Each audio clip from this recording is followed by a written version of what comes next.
कस्बे में एक विधवा अंधी औरत रहती थी।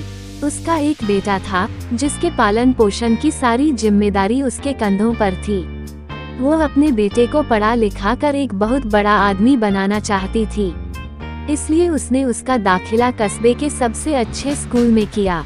वो दिन रात मेहनत करती ताकि बेटे की स्कूल की फीस दे सके। लड़की के स्कूल के बच्चे उसकी माँ के बारे में जानते थे।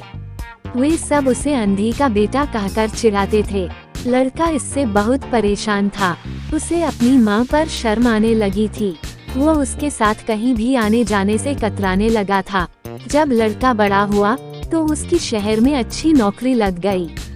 उसने अपनी माँ से वादा किया कि शहर में मकान लेकर वह उसे लेने आएगा, लेकिन वह शहर गया तो फिर लौटकर वापस नहीं आया।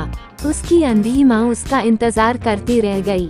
कई महीने बीत गए, लड़की की कोई खबर नहीं आई। कई महीने बीत गए, लड़की की कोई खबर नहीं आई। अंधी एक दिन उससे नहीं रहा गया और वह बेटे से मिलने शहर पहुंच गई। पूछते पूछते वह बेटे के ऑफिस पहुंची। वहां सिक्योरिटी गार्ड ने उसे रोक दिया। अंधी औरत ने गार्ड को अपने बेटे का नाम बताया और बोली कि उससे जाकर कह दो कि गांव से कोई मिलने आया है। गार्ड ने जाकर उसके बेटे को बताया। बेटे ने ऑफिस की खिड़की से देखा तो उसे अपनी माँ गेट के बाहर खड़ी नजर आई। वो ऑफिस में सबके सामने अपनी माँ की वजह से शर्मिंदा नहीं होना चाहता था। उसने कहला दिया कि वो ऑफिस में नहीं है। अंधी औरत वहाँ से चली गई। शाम को वह लड़का ऑफिस से घर जाने के लिए निकला। रास्ते में एक जगह काफी भीड़ जमा थी।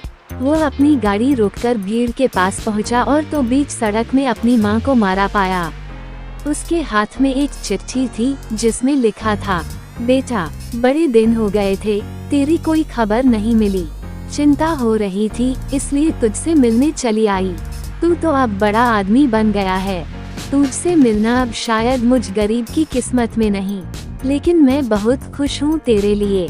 तूने अपना ही नहीं मेरा सपना भी पूरा किया। मलाल है कि तेरी तरक्की देख नहीं सकती। काश बचपन में तेरी आंखों में सरिया न घुसा होता और मुझे तुम्हें अपनी आंखें न देनी पड़ी होती, तो तेरी तरक्की अपनी आंखों से देखकर सुकून से मरती। तेरी अंधी माँ। ये पढ़कर लड़का फूट फूट कर रोने लगा। जिस अंधी माँ पर उसे शर्म आती थी, उसने उसके लिए कितना बड़ा बलिदान किया था। वो आत्मग्लानि से भर उठा और जिंदगी भर खुद को माफ नहीं कर पाया। सीख। दोस्तों, माता पिता अपने बच्चों के लिए अपना सर्वस्व निछावर कर देते हैं।